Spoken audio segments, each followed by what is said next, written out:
Hello students, I am Akanksha Dudi, Assistant Professor in Political Science.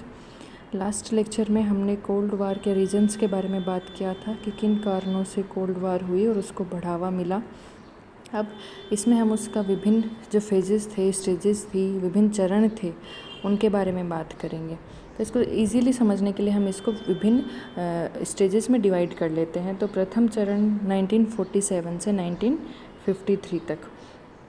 तो उसमें क्या हुआ था कि जो ट्रूमैन का सिद्धांत शुरुआती शीत युद्ध का प्रारंभ था, जिसने शीत युद्ध में गतिविधि शुरू की। ट्रूमैन का सिद्धांत मार्शल योजना के नाम से भी जाना जाता था। ट्रूमैन की अवरोध की नीति इस बात पर आधारित थी कि वह सोवियत संघ के साम्यवाद के विस्तार को बढ़ने से रोकेगा। मार्शल योजना का अर्थ क्या था कि यूरोप का पुनर्निर्माण करना व यूरोप की बिगड़ी अर्थव्यवस्था को सुधारना, यानी यूएसए है वो यूरोप की जो बिगड़ी अर्थव्यवस्था है उसको सुधारने के लिए उनको आर्थिक सहायता देगा।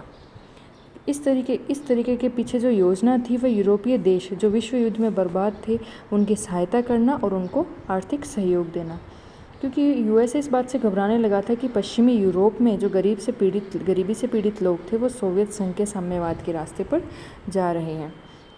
तो इस योजना की प्रतिक्रिया क्या हुई फिर?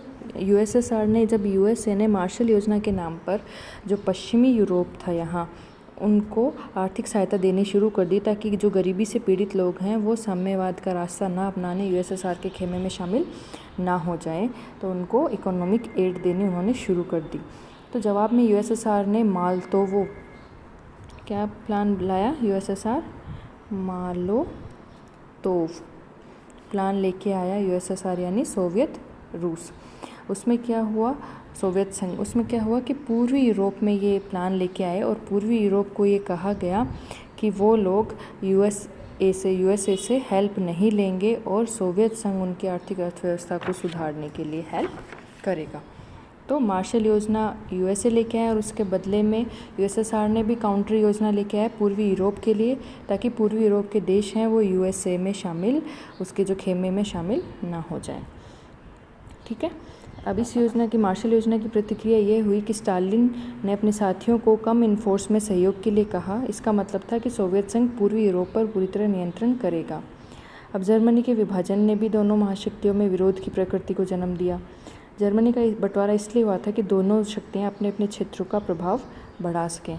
अब हम जर्मनी की बात करेंगे। जैसे ये जर्मनी है, यहाँ हम देखें तो ये जर्मनी है। जर्मनी के 4 हिस्से कर लिए थे। ये था ईस्ट जर्मनी और ये वेस्ट जर्मनी। वेस्ट जर्मनी पे देखो ब्रिटिश जोन, ये फ्रेंच जोन और ये यूएस जोन, यानी वेस्ट जर्मनी पर अमेरिका, ब्रिटेन व फ्रांस का कब्जा था। सेकेंड वर्ल्ड वॉर के बाद जर्मनी का विभाजन हो गया था, क्योंकि जर्मनी हार गया था तो उसका विभाजन कर लिया था ताकि अपनी अपनी शक्तियों का अपने अपने क्षेत्रों में प्रभाव बढ़ा सकें। तो इसलिए वेस्ट जर्मनी पर किसने कब्जा किया? ब्रिटेन, फ्रांस और अमेरिका ने। और ईस्ट जर्मनी पर यूएसएसआर ने कब्जा कर लिया। ठीक है। और बर्लिन कहाँ आता है? ये ईस्ट जर्मनी में आता है। ये बर्लिन है। तो ये जो जोन था ये पूरा सोवियत जोन था। ठीक है। तो इस तरह इन्होंने जर्मनी का बंटवारा कर लिया। तो इससे भी क्या हुआ? शीत युद्ध को बढ़ावा मिला कि एक देश है उसमें एक जोन है वो पूंजीवादी है और एक खेमा है वो साम्यवादी है। तो 1948 में क्या हुआ कि जो यूएसएसआर था, सोवियत संघ, उसने बर्लिन की नाकाबंदी कर ली। बर्लिन की नाकाबंदी करने का क्या मतलब है कि यहाँ से, इस रास्ते से जो बर्लिन था उसके लिए फूड सप्लाई, बर्लिन का भी क्या था कि बर्लिन भी डिवाइडेड था। इधर देखो बर्लिन, अगर ये बर्लिन है इसको हम बड़ा करके देखें तो ये फ्रेंच सेक्टर है, ये ब्रिटिश है, ये यूएस और ये सोवियत यूनियन। बर्लिन के भी 2 हिस्से हो रखे थे। एक हिस्से पर फ्रेंच, ब्रिटिश और यूएस का कब्जा था और एक हिस्से पर यूएसएसआर का कब्जा था बर्लिन पे भी। लेकिन जो बर्लिन के चारों तरफ का एरिया है जो ईस्ट जर्मनी में आता है उस पर क्या था? सोवियत जोन में आता था वो। तो रूस ने क्या किया? बर्लिन की चारों तरफ से नाकाबंदी कर ली, जबकि बर्लिन डिवाइडेड था 2 हिस्से में। लेकिन जो यूएसए वाला हिस्सा था वहाँ तक उन्होंने सप्लाई पहुँचने नहीं दी। एक रेल रोड थी, रेल रोड मार्ग से जो खाना आता था, जो बेसिक सप्लाई आती थी, एनर्जी, इंजन जो भी है, ईंधन वगैरह, तो वो उन्होंने क्या किया? यहाँ पे ब्लॉकेड कर लिया, वहाँ तक आने नहीं दिया। अब यूएसए को टेंशन होगी कि जो हमारा बर्लिन का जो हमारा एरिया है कब्जे वाला, वहाँ तक हम सप्लाई कैसे पहुँचाएं, और अगर हम नहीं पहुँचाएंगे तो वो साम्यवादी खेमे में चला जाएगा।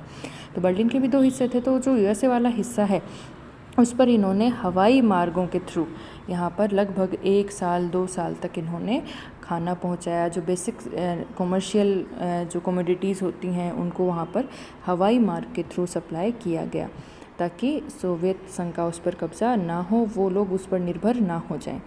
तो अब क्या हुआ, सोवियत रूस को लगा कि उन्होंने नाकाबंदी तो की, लेकिन उनको लगा कि ये अब काम नहीं कर रहा है, सक्सेसफुल नहीं हुआ है, तो इन्होंने कुछ टाइम बाद में वो नाकाबंदी वहाँ से हटा दी, क्योंकि वो सक्सेसफुल नहीं हुआ था। तो इसने भी क्या किया, जो शीत युद्ध था उसको बढ़ावा दिया। फिर 1949 में अमेरिका ने अपने मित्र राष्ट्रों के सहयोग से नाटो जैसे सैनिक संगठन का निर्माण कर लिया। नाटो क्या था, एक सैन्य संगठन था, इसमें पश्चिमी यूरोप के देशों के साथ यूएसए ने बनाया था। इसका क्या था मोटो कि सदस्य देशों में किसी भी एक देश पर कोई मनमानी सरकार थोपने की कोशिश की जाएगी, या फिर यूएसएसआर हमला करता है तो ये सारे लोगों पर आक्रमण माना जाएगा और इसका जवाब मिलकर दिया जाएगा। तो एक सैन्य संगठन था, एक बनाया था 1949 में नाटो की स्थापना हुई। तो उसके बाद एक गतिविधि और हुई 1949 में। चीन में क्या हुआ, साम्यवादी क्रांति हुई माओ त्से तुंग के नेतृत्व में। अब चीन भी साम्यवादी खेमे में चला गया, तो इससे यूएसए को टेंशन बढ़ गई कि वही साम्यवादी खेमे में अब चाइना भी शामिल हो गया है। फिर नाटो का उद्देश्य क्या था, एक सैनिक संघ था। इसका उद्देश्य था उत्तरी अटलांटिक क्षेत्र में शांति बनाए रखने के लिए किसी भी बाहरी खतरे से कारगर ढंग से निपटना। संधि में शामिल देश पर आक्रमण किया जाएगा तो संधि में जो जितने भी देश शामिल हैं वो उस देश पर आक्रमण करेंगे। अब उसके बाद क्या हुआ, 1950 में कोरियन क्राइसिस आया। अब ये हमने देखा कि फर्स्ट चरण हम देख रहे हैं, तो उसमें क्या क्या ऐसी गतिविधियाँ हुई थी जिन्होंने शीत युद्ध को बढ़ावा दिया। फिर 1950 में क्या हुआ, कोरिया संकट आया। कोरिया में क्या था, कोरिया में भी यही था कि कोरिया भी 2 भागों में डिवाइड हो गया था, north Korea and south Korea. South Korea था यूएसए के खेमे में और नॉर्थ कोरिया था यूएसएसआर के खेमे में। एक सेकेंड, वर्ल्ड का मैप देख लेते हैं हम। तो ये क्या था, जो कोरिया था इसमें दिखेगा नहीं, तो कोरिया था वो 2 खेमे में डिवाइड हो गया था, north Korea and south Korea. तो मैंने भी बताया कि साउथ पे किसका था, यूएसए खेमे में, यानी कैपिटलिस्ट पूंजीवादी खेमे में था, और नॉर्थ कोरिया साम्यवादी खेमे में था। तो यहाँ पर साउथ कोरिया में लोकतांत्रिक सरकार की स्थापना हो चुकी थी, तो नॉर्थ कोरिया ने साउथ कोरिया पर हमला कर दिया, साम्यवादी खेमे में था। तो इस हमले को यहाँ यूएसएसआर सपोर्ट कर रहा था, फिर साउथ कोरिया को यूएसए ने सपोर्ट करना शुरू कर दिया। तो इन्होंने डायरेक्ट वॉर नहीं किया आपस में यूएसएसआर और यूएसए ने, लेकिन इन्होंने प्रॉक्सी वार की। नॉर्थ कोरिया का सपोर्ट यूएसएसआर कर रहा था और साउथ कोरिया का यूएसए सपोर्ट कर रहा था। तो कोरिया संकट था, इसने भी शीत युद्ध को बढ़ावा दिया। इस युद्ध में उत्तरी कोरिया था वो सोवियत संघ और दक्षिणी कोरिया को अमेरिकी और अन्य पश्चिमी राष्ट्रों का समर्थन व सहयोग पर्याप्त था। अब इसके चलते कोरिया तो समाप्त हो गया था, लेकिन महाशक्तियों की आपसी टकराहट की स्थिति अभी भी कायम थी। अब देखते हैं इसका द्वितीय चरण।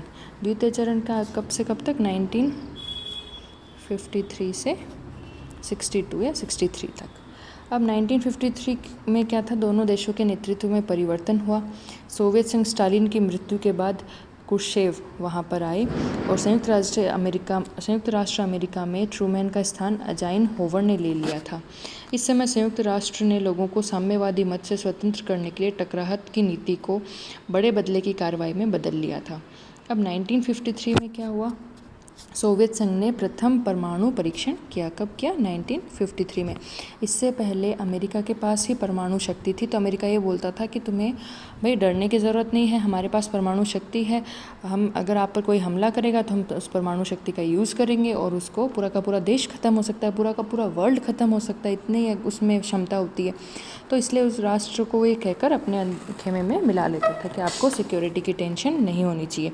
अब 1953 में सोवियत संघ ने भी परमाणु परीक्षण कर लिया, तो इससे टेंशन्स और ज़्यादा बढ़ गई कि अब यूएसएसआर के पास भी परमाणु हथियार आ गए हैं। ठीक है, अब इससे संयुक्त राष्ट्र अमेरिका के मन में सोवियत संघ के इरादों के प्रति शक पैदा हो गया। उसके बाद कंबोडिया, वियतनाम, लाओस में साम्यवादी प्रसार को रोकने के उद्देश्य से 8 सितंबर 1954 को सीटो का निर्माण किया गया। क्या किया? अमेरिका ने सीटो मतलब South East Asian Treaty Organisation, यानी साउथ ईस्ट एशिया या जो कंबोडिया है, वियतनाम है, लाओस है, ये जो कंट्रीज़ हैं एशिया की, मैप में देखते हैं इधर ये जो कंट्रीज़ हैं, तो इनमें क्या किया? प्रसार को रोकने के लिए, किस प्रसार को? साम्यवादी प्रसार को रोकने के लिए यूएसए ने इन देशों के साथ मिलकर सीटो का निर्माण किया। 1954 में सीटो संधि का निर्माण किया गया ताकि यहाँ पर यूएसएसआर के प्रसार को रोका जाए। तो ये देखकर फिर सोवियत संघ ने क्या किया? वार्सा पैक्ट बनाया। भाई अमेरिका ने पहले नाटो का निर्माण कर लिया पश्चिमी यूरोप देशों के साथ, अब यहाँ एशियाई देशों के साथ उन्होंने सीटो का निर्माण कर लिया। तो अब सोवियत संघ को उनके इरादे सही नहीं लगे, ये तो सैन्य संगठनों का निर्माण किए जा रहे हैं, तो फिर सोवियत संघ ने जवाब में वार्सा पैक्ट का निर्माण किया, वार्सा पैक्ट बनाया। ठीक है, ये कब बनाया था? 1955 में। 1955 में वार्सा पैक्ट का निर्माण किया गया। फिर इसमें सोवियत संघ उसके साथियों ने इस पैक्ट पर हस्ताक्षर किया और जर्मनी का औपचारिक विभाजन भी हो गया पूर्वी और पश्चिमी भाग में। फिर सोवियत संघ ने पोलैंड पर नियंत्रण कर लिया। 1956 में सोवियत संघ ने हंगरी में भी हस्तक्षेप किया, परंतु हंगरी की स्थिति सोवियत शासन में बहुत ज़्यादा बुरी थी। सोवियत संघ के हस्तक्षेप से हंगरी में बहुत लड़ाइयाँ हुई और शीत युद्ध अधिक भड़काया गया। सोवियत संघ का हंगरी में हस्तक्षेप और मिस्र पर ब्रिटेन, फ्रांस व इजराइल द्वारा आक्रमण एक साथ किया गया। ये ऐसी चीज़ें हैं कि जब हम बाद में वेस्ट एशिया की राजनीति पढ़ेंगे, उनके बारे में पढ़ेंगे, तब वहाँ पढ़ाई जाएंगे आपको। फिर 1956 में स्वेज नहर संकट आया। मिस्र में है स्वेज नहर, तो मिस्र ने कहा कि इस पर हमारा ही हक है, ये हमारा एरिया है। तो अब इसमें स्वेज नहर संकट में अमेरिका के राष्ट्रपति आइज़नहोवर ने मिस्र के मामले में अपने साथियों का साथ देने से इनकार कर दिया। फिर सोवियत संघ ने मिस्र का साथ दिया। वहीं हंगरी में सोवियत संघ का ध्यान विचलित हो गया, लेकिन शीत युद्ध राजनीति के मध्य में स्वेज नहर संकट ने जगह ले ली। फिर 1962 ये एक इम्पोर्टेंट पॉइंट है यहाँ, 1962 में हुआ था क्यूबा मिसाइल संकट। ये शीत युद्ध का काफ़ी खतरनाक पॉइंट था। इसमें लगभग अमेरिका और यूएसएसआर आमने सामने आ गए थे और युद्ध होने की स्थिति बिल्कुल पैदा हो गई थी। ऐसा लग रहा था अब इनके बीच में युद्ध होगा ही। तो अब क्यूबा है कैरेबियन सागर में एक छोटा सा देश है, यूएसए के नज़दीक है। जैसे यूएसए है तो यहाँ क्यूबा है कैरेबियन सागर में, आप देखोगे मैप में, तो यूएसए के काफ़ी नज़दीक है। फिर वहाँ 1959 में फिदेल कास्त्रो ने क्यूबा में तख्ता पलट करके साम्यवादी सरकार की स्थापना की। फिर यूएसए को इस बात से चिंता पैदा हो गई कि भाई हमारे यूएसए के इतना नज़दीक होकर वहाँ पर साम्यवादी सरकार की स्थापना हो गई। फिर जो क्यूबा के शरणार्थी थे, जो पूंजीवाद के समर्थक थे, यूएस के समर्थक थे, जिनको साम्यवादी सरकार में दिक्कत हो रही थी, तो वो क्या हुआ, भागकर यूएसए चले गए। अब यूएसए ने क्या किया, इन शरणार्थियों को प्रशिक्षण देकर क्यूबा में छोटे मोटे हमले करवाए, लेकिन वो टाइम के साथ ख़त्म हो गए। अब उसके बाद क्या हुआ, यूएसएसआर ने क्यूबा में, यूएसएसआर मतलब सोवियत संघ, उसमें मिसाइलें तान दी थी। फिर अमेरिका ने क्या किया, अपने जहाज़ लगाकर नाकेबंदी कर दी पूरे समुद्र में। तो फिर यूएसएसआर ने लास्ट में अपनी मिसाइल हटा ली थी। तो क्यूबा संकट एक बड़ा अच्छा पॉइंट माना जाता है शीत युद्ध में। अच्छा पॉइंट इन द सेंस कि ये काफ़ी गंभीर मामला था। इसमें ऐसा लग रहा था कि कोल्ड वार अब हॉट वार में कन्वर्ट हो जाएगी। तो यूएसएसआर ने इस द्वीप में अपनी मिसाइलें तान ली और जब यूएसए ने इस समुद्र में नाकाबंदी कर ली थी। तो ऐसे लगा था इन दोनों के बीच में युद्ध शुरू हो जाएगा, लेकिन फिर यूएसएसआर ने अपनी मिसाइलें वहाँ से हटा ली तो युद्ध टल गया। ठीक है, इसमें पहली बार क्या था, महाशक्तियाँ आमने सामने लड़ाई के लिए तैयार थी। संयुक्त राष्ट्र के राष्ट्रपति केनेडी व सोवियत संघ के राष्ट्रपति क्रुश्चेव ने इस संकट के आने से पहले ही आपस में सहमति कर ली। अंत में क्रुश्चेव ने निश्चित किया कि क्यूबा से अपने मिसाइलें हटा लेगा और इसके बदले में अमेरिका है वो क्यूबा पर आक्रमण नहीं करेगा। तो ये था इसका दूसरा चरण। अब हम देख लेते हैं इसका थर्ड स्टेज। अब थर्ड स्टेज में क्या हुआ था कि थोड़ा द्वैधांत आया था, कोल्ड वार में थोड़ी ठंडक आई थी। ये सहअस्तित्व व प्रतियोगिता दोनों का टाइम था। थर्ड स्टेज थी 1963 से 75 तक, देख लेते हैं। तो इसमें क्या था, सहअस्तित्व प्रतियोगिता का समय था। यदि परमाणु हथियार में वृद्धि जारी थी और कुछ नए राष्ट्र परमाणु हथियारों की दिशा में आगे आ रहे थे, जैसे ब्रिटेन, फ्रांस और चीन। अब परमाणु हथियार थे वो मानवता व शांति के लिए खतरा बन चुके थे, क्योंकि अब यूएसए और यूएसएसआर के अलावा अन्य देश भी परमाणु परीक्षण में आगे आ रहे थे। तो इस 1963 में partial test ban treaty PTBT पर हस्ताक्षर हुए, जिसमें परमाणु हथियारों के प्रशिक्षण पर प्रतिबंध लगा दिया गया कि पर्यावरण में कोई भी परमाणु हथियारों का परीक्षण नहीं करेगा। ये संधि थी PTBT। इसी प्रकार फिर 1968 में NPT संधि आई। NPT संधि पर हस्ताक्षर किया। तो इस प्रकार क्या हो रहा था कि ये परमाणु कार्यक्रम को रोकने के लिए वहाँ पर हस्ताक्षर कर रहे थे। तो इससे एक बार वो जो वार थी वो ठंडी पड़ती दिखाई दे रही थी। इस संधि के अंतर्गत परमाणु हथियारों को बढ़ाने से रोकना और जिनके पास परमाणु हथियार है वह कभी उनका निर्माण नहीं करेंगे, ऐसा NPT में कहा गया। तो इसमें क्या था कि थोड़ी शिथिलता आई थी संबंधों में, कोल्ड वार थोड़ा ठंडा दिखाई दे रहा था। उसके बाद आती है अगला स्टेज, यानी 4th स्टेज, तो वो है 75 से 80 तक। इस चरण को द्वैधांत के रूप में जाना जाता है, जिसका अर्थ है तनाव की समाप्ति। संयुक्त राष्ट्र व सोवियत संघ ने सहअस्तित्व की, यहाँ पर शांतिपूर्ण सहअस्तित्व की शुरुआत करने की कोशिश की। ठीक है। अब दो वैचारिक मित्रों व साथी के बीच सोवियत संघ व चीन, जो सिनो सोवियत मतभेदों से यहाँ पर नाम जाना जाता है, कि मतलब यहाँ पर क्या हुआ था कि द्वैधांत तो आया था, दोनों ने आपस में कोशिश की कि इस शांतिपूर्ण सहअस्तित्व की नीति अपनाए, लेकिन शस्त्रों की होड़ फिर भी जारी थी। और यहाँ क्या हुआ था, चीन था वो साम्यवादी खेमे से हटकर पूंजीवादी देशों की तरफ बढ़ने लगा था, तो USSR को टेंशन होने लग गई थी। द्वैधांत का समय संयुक्त राष्ट्र अमेरिका व सोवियत संघ व चीन व संयुक्त राष्ट्र की मित्रता की नई शुरुआत में याद किया जाता है, यानी USA व चाइना, यहाँ पर मित्रता की शुरुआत हो चुकी थी। फिर 1969 तक चीन व सोवियत संघ में छोटी सी सीमा को लेकर लड़ाई हुई, तो उनके संबंध थे वो खराब हुए। तो ये इसका था चौथा चरण, वेदांत। इसमें क्या था, अमेरिका के राष्ट्रपति व उनके सलाहकार हेनरी किसिंगर ने वेदांत को अमेरिका व सोवियत संघ और अमेरिका व चीन के फिर से शुरुआत का यंत्र माना था, जबकि सोवियत संघ और अमेरिका ने नई शुरुआत का काल था, परंतु राजनीतिक मतभेदों की समाप्ति अभी भी नहीं हुई थी। दोनों शक्तियों ने आपस में मित्रवत व संरक्षण की नीति अपनाई। फिर इसके बाद आता है 6th स्टेज, जो आता है 80 से 87 तक। इसमें क्या हुआ था कि मतलब 79-80 से मान लो इसको, तो इसमें 79 में सोवियत संघ में अफ़गान पर उन्होंने कब्ज़ा करने की कोशिश की, अफ़गान पर आक्रमण कर दिया, तो ये द्वैधांत का अंत माना जाता है, अफ़गान विवाद। ये भी हम आगे पढ़ेंगे। ठीक है। इससे एक नए शीत युद्ध काल में फिर बड़े बड़े शस्त्रों की होड़ लगने लगी, जो अंतरिक्ष तक भी पहुंच गए, जिसमें अमेरिका के राष्ट्रपति रीगन ने स्टार वार शुरू कर दी। स्टार वार मतलब अंतरिक्ष में भी शस्त्रों की होड़ शुरू हो गई। फिर संयुक्त राष्ट्र के नए राष्ट्रपति रीगन ने नाभिकीय हथियारों को कार्रवाई से हटा लिया और जेरेंडा व लीबिया में हस्तक्षेप किया। रीगन ने निकारागुआ में विद्रोह का साथ दिया और लैटिन अमेरिका में नई वार्ता स्टार्ट की। 1983 में सोवियत संघ ने कोरिया के नागरिक उड़ान पर आक्रमण कर दिया। फिर इतिहास में एक नया मोड़ आया। उसमें क्या हुआ था, मिखाइल गोर्बाचेव थे, वो 1985 में USSR के राष्ट्रपति बने। तो ये टाइम ऐसा था जब मिखाइल गोर्बाचेव ने संबंधों में सुधार शुरू कर दिया। किसके संबंधों में, USSR व अमेरिका। तो उनकी नई नीतियाँ थी खुलापन व पुनर्निर्माण, यानी सोवियत संघ की बाउंड्रीज हैं उनको दूसरे देशों के कंपटीशन के लिए खोल दिया जाए और सोवियत संघ की अर्थव्यवस्था का पुनर्निर्माण किया जाए। यानी कहने का मतलब ये था कि वो पूंजीवादी देशों के करीब जा रहे थे, उनसे मित्रता करना चाह रहे थे। तो इस अकॉर्डिंग शीत युद्ध का अंत स्टार्ट हो चुका था। फिर गोर्बाचेव व उनकी नीतियों का रूस में शुभारंभ हुआ। उनकी इच्छा थी कि वो पश्चिमी देशों से शांति वार्ता करें, शीत युद्ध के दिनों की अंतर्राष्ट्रीय राजनीति को शिखर वार्ता में बदल दें। 1987 में गोर्बाचेव ने INF संधि पर हस्ताक्षर किया, जिसमें परमाणु मिसाइल के अलावा क्रूज व पोर्शिंग 2 पर प्रतिबंध था।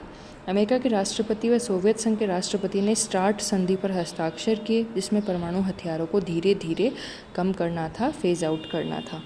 लेकिन इस नए द्वैधांत काल में संकटों की समाप्ति नहीं हुई। सोवियत संघ फिर 1991 में विघटित हो गया। इसी के साथ अंतर्राष्ट्रीय राजनीति का एक बड़ा अध्याय समाप्त हो गया। उसके विघटन के साथ ही शीत युद्ध की समाप्ति हो गई। ठीक है। तो ये इसके विभिन्न स्टेजेस थे, कैसे शीत युद्ध आगे बढ़ा, कैसे इसके विभिन्न चरण आए। पहले शीत युद्ध अपनी चरम सीमा पर था, फिर एक बार द्वितांत का काल आया, फिर वापस नए शीत युद्ध की शुरुआत हुई अफ़गान विवाद से, फिर अचानक 1985 में मिखाइल गोर्बाचेव राष्ट्रपति बनते हैं। तो पुनर्जागरण और खुलापन, पुनर्निर्माण और खुलापन की नीतियों को लागू करने का प्रयास करते हैं, लेकिन इन नीतियों के परिणाम स्वरूप इसकी अर्थव्यवस्था लड़खड़ाकर फाइनली 1991 में सोवियत संघ कोलैप्स यानी विखंडित हो जाता है काफ़ी देशों में, और इसके साथ ही शीत युद्ध की समाप्ति होती है। अब शीत युद्ध का अंतर्राष्ट्रीय राजनीति पर क्या प्रभाव था? भाई, विश्व 2 गुटों में विभाजित हो गया था। विश्व राजनीति का स्वरूप 2 तरफा हो गया था, एक तरफ सोवियत संघ था, एक तरफ अमेरिका था। अब प्रत्येक समस्या को गुटों के आधार पर आंका जाने लगा था। एक प्रभाव था कि आतंक और अविश्वास में वृद्धि हो गई थी। भाई, शस्त्रों की होड़ शुरू हो गई थी, अविश्वास की स्थिति आ गई थी।